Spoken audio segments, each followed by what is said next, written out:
the war in Ukraine as the second anniversary approaches later this week. And the surest sign yet, Russian President Vladimir Putin is not being deterred by efforts from the West. On Friday, the world learned Russian opposition leader and Putin's fiercest critic, Alexei Navalny, died in prison.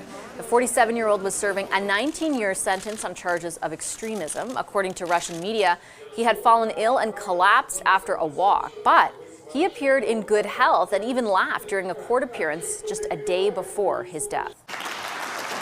Upon the news, Navalny's wife, Yulia Navalny, received a standing ovation at the Munich Security Conference, where she said, though she didn't yet have confirmation of her husband's death, quote, "I want Putin, his entire entourage, to know that they will bear responsibility for what they did to our country, to my family, to my husband, and this day will come very soon." Navalny's death also sparked strong reaction from world leaders. Take a listen. Russian authorities are going to tell their own story. But make no mistake, Putin is responsible for Navalny's death. Putin is responsible. What has happened to Navalny is yet more proof of Putin's brutality. We'll find out more about these reports of his death, but there is no question that he knew that this was always going to be a possibility, and he continued to exhort everyone to continue to fight and to stand up for what is right, to stand up for basic freedoms, to stand up for democracy. The world has lost a freedom fighter in Alexei Navalny. We will honor his name, and in his name, we will stand up for democracy and for our values. And with me to talk about all of that is U.S. Ambassador to Canada, David Cohen. Hi, Ambassador. Good to see you. It's good to see you again, Vashi. It's always a pleasure to be on your air. Thank you. I appreciate you making the time. Mr. Ambassador, what does Mr. Navalny's death signal to you?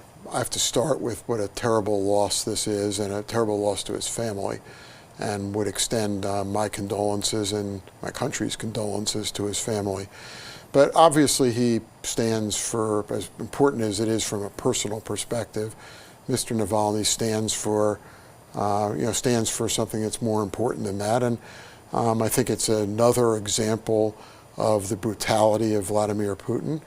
It's another example of what is so important about pushing back on Russia and on Putin. And it is, frankly, I think another example of why I'm so proud to be an American, because it was America, it was Joe Biden that led the effort that now includes over 50 countries in all of NATO to stand up in favor of Ukraine and against Russia, to defend democracy and democratic values. And I want to ask some more about that in a moment, but just on, in particular, Mr. Navalny's death. The president did say, make no mistake, Putin is responsible for Navalny's death. What does it say that at this juncture of the war, almost to the day, 2 years into this war, this could happen, this is happening? Well, I'm not sure about the linkage to the war, but as I said, I think it should be a stark reminder of just how evil and dangerous Vladimir Putin is, and just how dangerous the autocracy that Russia is, and how important it is for democratic-leaning countries that believe in democracy, to stand up and to push back on Russia. And that's what the war, that's what our commitment is. Our commitment, yes, it's about Ukraine, it's about protecting Ukraine, but Ukraine is there fighting for all the world's democracies. And it's why, from the United States perspective, that we have said and continue to say we will be there for Ukraine for as long as it takes. That's actually why I evoke the linkage to the war, because I guess I'm asking against the backdrop of 2 years now of allies standing up together against the autocracy that Putin represents, and very specifically levying suites of sanctions that have never been seen before, the likes of which have never been seen before. And yet, despite that, Putin has not been deterred from what just happened to Alexei Navalny. Well, I think that is definitely true. And I think that's what the president was saying in his comment. But I think the answer to that is that this is not a short-term battle. This is not something that we're going to be able to bring Vladimir Putin and his evil under control quickly. This is and it's more than Ukraine as well. This is a long-term.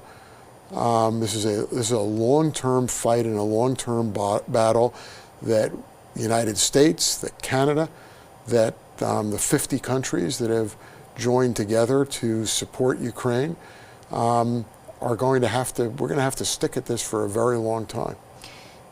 President Biden back in 2021 spoke directly to Vladimir Putin about Alexei Navalny. He said, "I made it clear to him that I believe the consequences of that," speaking of Navalny's potential death, "would be devastating for Russia." Are there still available consequences that would be devastating for Russia, and what might they be? Well, I think the answer is that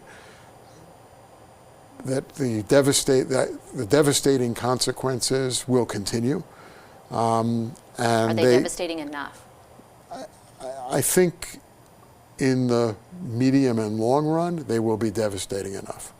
And I think that if you take sanctions, you can't point to any single sanction. As you said, this regime of sanctions is the most severe and the most rigorous of any set of sanctions that the United States and its allies, including Canada, have imposed on any country and any ruling class in any country in the history of the world.